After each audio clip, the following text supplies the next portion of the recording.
আসসালামু আলাইকুম প্রিয় দর্শক, অন্য মঞ্চের আলাপচারিতায় আপনাদের সকলকে স্বাগত জানাচ্ছি। মির্জা আব্বাসকে ঘিরে দুটি সত্য, যে ক্রমাগত সাইবার বুলিং হয়েছে, সেই ক্ষেত্রে যারা বুলিং করেছে তারা নিবৃত্ত হয়নি, বরং তারা সাহসী বীর সন্তান হিসেবেই সবার কাছে, মানে তাদের সমর্থকদের কাছে সে পরিচিত হয়েছে। দর্শক, সকালে আপনাদেরকে বলেছিলাম যে মির্জা আব্বাসের অবস্থা শোচনীয়। সর্বশেষ খবর হচ্ছে যে তার মস্তিষ্কে অস্ত্রোপচার হয়েছে এবং তার যে ছবি গুলো গণমাধ্যম এবং সোশ্যাল মিডিয়াতে প্রকাশিত হয়েছে সেটা খুবই ভয়াবহ।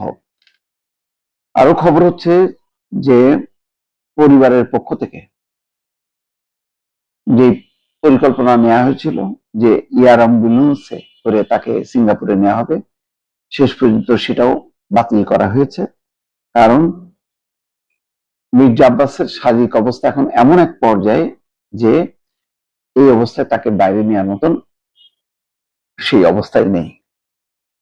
স্বাভাবিকভাবে বুঝতে পারছেন যে ক্রিটিক্যাল অবস্থায় সাধারণত এয়ার অ্যাম্বুলেন্সে করে দেশে বাইরে নেওয়া হয়। ক্রিটিক্যাল অবস্থাটা কোন পর্যায়ে তিনি, যে এখন নেওয়ার মতো তার অবস্থা নেই। বসুন্ধরার আবাসিক এলাকার এভারকেয়ার হাসপাতালে চিকিৎসাধীন আছে। মির্জা আব্বাসের মতন রাজনীতিকের জন্য এটা খুবই দুর্ভাগ্যজনক। এমনি তার তো বয়স আছেই, তিনি বিভিন্ন আহ, রোগে আগে আক্রান্ত ছিলেন, বারবার দফায় দফায়। শেখ হাসিনার সময়ও তিনি কখনো কখনো বিদেশে চিকিৎসার জন্য যেতে পেরেছেন, আবার কখনো কখনো যেতে পারেননি। নির্বাচনকে ঘিরে এবং সরকার গঠনকে ঘিরে তার জীবনে দুটি ঘটনা ঘটেছে। একটা হলো পুরো নির্বাচনের সময়টা তিনি সাইবার বুলিং এর শিকার হয়েছেন। নাসিরউদ্দিন পাটোয়ারির মতন অসংখ্য লোকজন তাকে অপদস্থ করে নানা রকম বক্তব্য দিয়েছে এবং সেই সব ভিডিও বা সেই সব স্ট্যাটাসের পেছনে অসংখ্য তার সমর্থকরা নানা রকম কটু মন্তব্য করেছে। তিনি বিব্রত ছিলেন পুরোটা সময়, তিনি প্রতিবাদ করেননি, কিন্তু দল কোনো পদক্ষেপ নেয়নি। দলের পক্ষ থেকে শক্ত কোনো বিবৃতিও দেওয়া হয়নি। এটা কেন এই অবস্থায় দল তার পাশে দাঁড়ালো না, কোনো পদক্ষেপ নেওয়ার মতো ছিল কিনা, এনসিপির উদ্দেশ্যে কোনো অনুরোধ জানানো হয়েছে কিনা কেউ জানে না, কিন্তু দৃশ্যত সেটা থামেনি। বরং নির্বাচনের পর আরেকটা ঘটনা ঘটেছে। একজন নেতা, নগর নেতা নাসিরউদ্দিন পাটোয়ারির বিরুদ্ধে আদালতে মামলা করেছিল। কেন ওই ব্যক্তিটি মামলা করলেন সেজন্য তাকে শোকজ করা হয়েছে। এর ফলে নাসিরউদ্দিন পাটোয়ারি আরো উৎসাহের সাথে তিনি গালাগালি দিয়ে, যে গালাগালি গুলো কিছুটা অস্পষ্ট করে প্রচার করা হয়েছে, কিন্তু সবাই বুঝেছে যে কি কি কি শব্দ ছিল, মানে একেবারেই মানে অনাকাঙ্ক্ষিত ছিল। নাসিরউদ্দিন পাটোয়ারির দেখা দেখি হাসনাত আব্দুল্লাহ তার ছোট বাচ্চাকে দিয়েও পর্যন্ত মির্জা আব্বাস উদ্দেশ্যে একটা অশোভন উক্তি করানো হয়েছে, যদিও পরে সেই ভিডিওটি মুছে ফেলা হয়, কিন্তু ইতিমধ্যে শেয়ার হয়, হাজার হাজার মানুষ সেটা দেখেছে। এই একটা ঘটনার পাশাপাশি যখন নির্বাচন শেষে সরকার গঠন, তখন সবারই একটা প্রত্যাশা ছিল দলের নেতা কর্মীদের যে মির্জা আব্বাস একেবারে আহ অবশ্যই তিনি মন্ত্রিসভায় জায়গা পাবেন, কিন্তু তিনি মন্ত্রিসভায় জায়গা পাননি। তারপর পরই তাকে মন্ত্রীর পদমর্যাদায় উপদেষ্টা করা হয়। স্বাভাবিকভাবেই এই ব্যাপারেও তার কোনো প্রতিক্রিয়া পাওয়া না গেলেও তার শুভাকাঙ্ক্ষীরা বলছেন যে এটা তার জন্য সম্মানজনক হয়নি এবং তিনি মানসিকভাবে আঘাত পেয়েছেন, এটা তিনি নিতে পারেননি। সব মিলায় নির্বাচনের সময় এবং নির্বাচনের পরে সরকার গঠন, যে পরিস্থিতি, দল এবং দলের বাইরের যে রাজনৈতিক শক্তি তার সঙ্গে যে আচরণ, এটা তাকে মানসিকভাবে খুবই আঘাত দিয়েছে এবং তিনি বিব্রত হয়েছেন। তার হয়তো ধকল এই আজকে তার এই অসুস্থতা। অনেকে বলছেন এটা নাও হতে পারে, হয়তো বয়সের স্বাভাবিক ধর্মে এটা ঘটেছে, কিন্তু এটা তো সত্য কথা। মির্জা আব্বাসকে ঘিরে দুটি সত্য, যে ক্রমাগত সাইবার বুলিং হয়েছে, সেই ক্ষেত্রে যারা বুলিং করেছে তারা নিবৃত্ত হয়নি, বরং তারা সাহসী বীর সন্তান হিসেবেই সবার কাছে, মানে তাদের সমর্থকদের কাছে সে পরিচিত হয়েছে। সরকারকে, বিএনপিকে বিন্দুমাত্র কেয়ার করেনি। দল কোনো পদক্ষেপ নিয়েছে সেটাও জানা যায়নি, এটা সত্য। আবার মির্জা আব্বাস কেন মন্ত্রী হতে পারলেন না, এটাও তার সমর্থকদের কাছে বা দলের কাছে, নেতা কর্মীদের কাছে পরিষ্কার না। সবাই দলে জায়গা পাবেন এটাও ঠিক না, কিন্তু তিনি কেন পাবেন না তারও কোনো ব্যাখ্যা নেই। সব মিলে হয়তো একটা এমন একটা অনাকাঙ্ক্ষিত পরিস্থিতি তৈরি হয়েছে যে যার ধাক্কায় তিনি এখন বলতে গেলে একেবারে মৃত্যু সজ্জায়। আল্লাহ তাকে সুস্থ করুক, নিশ্চয়ই এই দোয়া ছাড়া এই মুহূর্তে আর কিছু বলার নেই। প্রধানমন্ত্রী তারেক রহমানের উপদেষ্টা মির্জা আব্বাস, সেটা সেই 96 থেকে এবং এর আগে এরশাদ বিরোধী আন্দোলনে মির্জা আব্বাস তার ধিসিম মানে খুবই ডেশিং একজন মানুষ ছিলেন। ফলে অনেকের কাছে তাকে কখনো কখনো তাকে গডফাদার বলেছে, কখনো কখনো এই নাসিরুদ্দিন পাটোয়ারির মতন বা ইমেজটা একটু অন্য মানুষের চেয়ে তিনি ব্যবসায়ী এবং একটু ছিল যে একটু গরম টাইপের নেতা আর কি।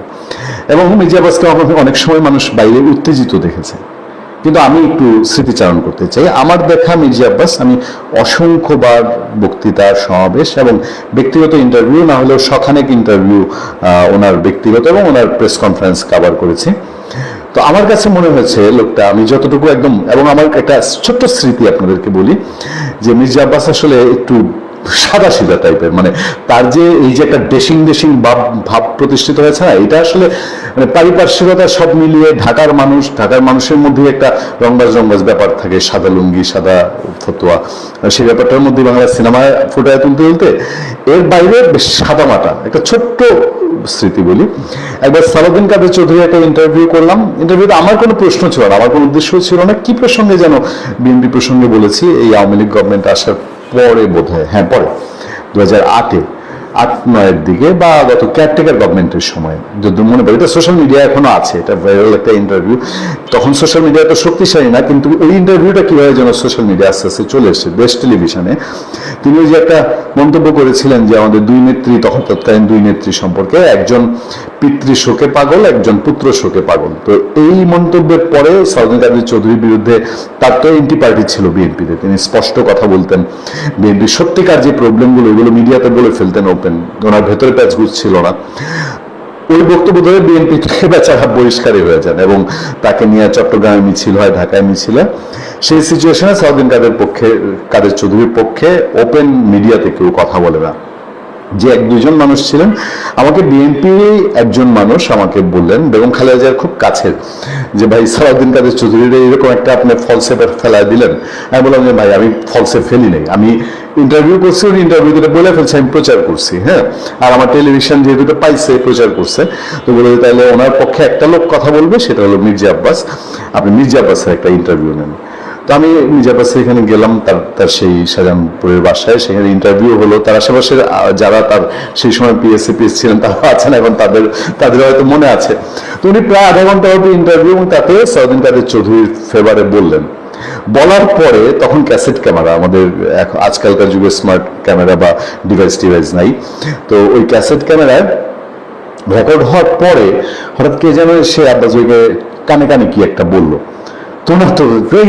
না এই ইন্টারভিউ প্রচার করা যাবে না, এই ইন্টারভিউ প্রচার করা যাবে না, এই ইন্টারভিউ বাবু তুমি ইয়ে করো, মুছে ফেলো। তো আমিও অফিসে অনেক কথাবার্তা বললাম, আমি বললাম আব্বাস হয়তো মানেই না, হ্যাঁ ইন্টারভিউ আগে তার চোখের সামনে ডিলিট করতে হবে। উনি আমাদের ক্যামেরাম্যানকে বিশ্বাস করে না, উনি আবার তার ক্যামেরাম্যান টেনে আনালো। মানে আমার যা মনে হলো যে উনি একটা সাদা মাথা মনে, উনি মানে কোনো প্যাচঘুষ ছাড়া ওনার যা বলা লাগে উনি বলে ফেলছে। তারপর কেউ বোধহয় বলছে যে এখন এটা বললেন না, পরে সালাউদ্দিন কাদের চৌধুরীর তুফানটা আপনার উপরে যাবে। এই হচ্ছে মির্জা আব্বাস আমার দেখা, এবং আমি আরো অনেক জায়গায় দেখেছি তাকে। ওই হুট করে কেউ একটা কিছু কানে কানে বললো, মাথা গায়ে চড়ে। আদতে লোকটা খারাপ না, আপনারা যেভাবেই দেখেন না কেন। গত ইলেকশনের আগে থেকে ওই এনসিপি এই বৈষম্যবিরোধী ছাত্র আন্দোলন, ইনকেলাব মঞ্চ, ছাত্র শক্তি, ফক্তি, আরো কি কি মঞ্চ ফঞ্চ দাঁড়িয়েছে, যে আনিস আলমগীরের নামে আনিস আলমগীরের মামলা করলো না, আবার একটা কি এইসব জুলাই, মানে জুলাই নাম যেটা আগে যেরকম এই শেখ পরিবার অথবা বঙ্গবন্ধু অথবা জাতির জনক অথবা মুক্তিযুদ্ধ নাম শব্দগুলোর সাথে থাকলে অন্য যে কোনো কিছু জায়েজ হয়ে যেত, এখন সাথে জুলাই শব্দটা থাকলে জায়েজ হয়ে যায়। এই গোষ্ঠীগুলার একটা পুঁজি হলো আওয়ামী লীগ। যতক্ষণ আওয়ামী লীগ নিয়ে খিস্তিখেউর করতে পারে, গালিগালাজ করতে পারে, ততক্ষণ তাদের রাজনীতি। আর ইলেকশন কেন্দ্রিক আইসা নাসিরউদ্দিন পাটোয়ারির পুঁজি হয়ে গেছিল মির্জা আব্বাস। মির্জা আব্বাস খাইলো না ঘুমাইলো, হাঁটলো, বাইকে হাঁটলো না তেরা হাঁটলো, এইগুলো নিয়ে সে প্রতিদিন একটা বয়ান দিত। আর সোশ্যাল মিডিয়া আমরা যারা কাজ করি, আমাদের ছোট ভাইরাও, তাদেরও রুটি রুজির ব্যাপার। ওই নাসিরউদ্দিন পাটোয়ারির এই বয়ানটা তখন খুব একটা, মানে এই বয়ানগুলো ছোট ছোট ক্লিপ, নাসিরউদ্দিন পাটোয়ারি নিজেও এগুলো ইন্টারেস্টেড কিনা। তো নাসিরউদ্দিন পাটোয়ারির এইসব ইরিটেটিং বক্তব্যে মির্জা আব্বাস মানসিকভাবে খুব বিধ্বস্ত হয়েছেন। আমার কেন জানি একটু ভাবতে কষ্ট হয় যে তিনি কি আসলে এই টাইপের মানুষ, যে তিনি এতটা দুর্বল চিত্ত। কারণ রাজনীতির বহু চড়াই উতরাই তিনি পার হয়ে এসছেন। 111 সরকার, আওয়ামী লীগ সরকার, বহু চড়াই উতরাই পার হওয়া মানুষ। তারপরে অনেকে বিশ্বাস করতে শুরু করেছেন, অনেকে বলা শুরু করেছেন। আমি সোশ্যাল মিডিয়াও কয়েকজনকে, জনপ্রিয় ব্লগার, তাদেরকেও দেখলাম বলছেন। এখন আবার দেখছি মেঘনা আলম, মাঝে খুব ভাইরাল ব্যক্তিত্ব, সেভাবে জনপ্রতিনিধি না, কিন্তু আলোচিত, গত এক বছর ইউনূস আমলে তো ব্যাপক আলোচিত, এবং ঢাকা 8 ইলেকশনও করেছে, ক্যাম্পেইন করেছে সেজে গুজে মুকুট পরে। মির্জা আব্বাসের কিছু হলে তার 80% দায়ী পাটোয়ারির অনিয়ন্ত্রিত কথাবার্তা। মেঘনা আলম, তার নামটা উচ্চারণ আমার একটু মাঝে বিভ্রাট হয়, সরি মেঘনা আলম। মির্জা আব্বাসের কিছু হলে তার 80% দায়ী পাটোয়ারির অনিয়ন্ত্রিত কথাবার্তা বলে মন্তব্য করেছেন অভিনেত্রী ও বিগত নির্বাচনে ঢাকা 8 আসনের এমপি প্রার্থী মেঘনা আলম। শুক্রবার সামাজিক যোগাযোগ মাধ্যমে ফেসবুক পোস্টে বলছেন যে, মির্জা আব্বাস সাহেব যখন আমার লিফলেট গ্রহণ করেন, উনি একজন বয়স্ক সিনিয়র নেতা, চেয়ার সরিয়ে দাঁড়িয়ে গ্রহণ করেন। ওনার ভদ্রতা, শিষ্টাচারিতা কতখানি তখন বুঝতে পারি। আমি নতুন নারী, কম বয়সী কিংবা ভোটের দৌড়ে অনেক মাসল পাওয়ার নিয়ে আসা কেউ না, কিন্তু আমার প্রতিও শ্রদ্ধা দেখাতে হবে, এই বোধ ওনার ছিল। আমি আর বিস্তারিত বলতে চাই না। একটু জায়গায় তিনি বলেছেন মেঘনা আলম যে মির্জা আব্বাস নিজেই এক সময় তাকে জানিয়েছিলেন যে তার বিরুদ্ধে 2 শতাধিক মামলা রয়েছে। সেই সময় তিনি তাকে সাহস দিয়ে বলেন, পপুলার মানুষের বিরুদ্ধে একটি ভুয়া মামলা, ভেঙে পড়ার কিছু নেই। এমনকি সম্প্রতি পাটোয়ারির একটি মন্তব্যে মির্জা আব্বাসের ছেলেকে জড়িয়ে কথা বলার বিষয়টিও তুলে ধরেন তিনি। মেঘনা আলম বলেন, সন্তানের বিষয়টি মানুষের জন্য অত্যন্ত সংবেদনশীল, তাই এ ধরনের মন্তব্য করা ঠিক হয়নি। শেষে তিনি আশা প্রকাশ করেন মির্জা আব্বাস দ্রুত সুস্থ হয়ে ফিরবেন। মির্জা আব্বাস তাকে সিঙ্গাপুর নেওয়ার কথা, কিন্তু সিঙ্গাপুর নেওয়া যাচ্ছে না। তার মস্তিষ্কে একটা অপারেশন হয়েছিল, আমি যখন শেষ কথা বলছি রাত 11টা নাগাদ 13 ফেব্রুয়ারি 2024, তার আরো একটি অপারেশন হওয়ার কথা। বাংলাদেশের তার ভোটারদের কাছে একজন জনপ্রিয় ব্যক্তিত্ব। এই আসনে মির্জা আব্বাস এবং আওয়ামী লীগের সাবের হোসেন চৌধুরী, দুজনের মধ্যে বরাবর বাঘে মহিষে লড়াইয়ের মতন মুখোমুখি লড়াই হতো। ওই আসনটা হেভিওয়েট আসন, এই 2 নেতাকে দিয়ে, নর্থের যে নাসিরউদ্দিন পাটোয়ারি দিয়ে।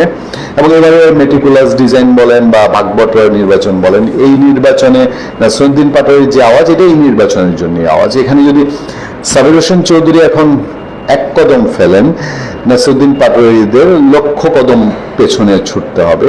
লড়াইটা ভবিষ্যতে যদি আবার হয় মির্জা আব্বাসের পরিবার আর সাবির হোসেন চৌধুরীর মধ্যে।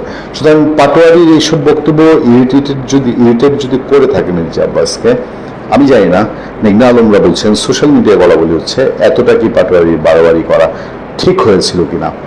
কারণ তফসিল ঘোষণার পরেই এই মহাচন্য রাষ্ট্রপতি বলেছিলেন যে উনি পদত্যাগ করতে রাজি, উনি পদত্যাগ করবেন।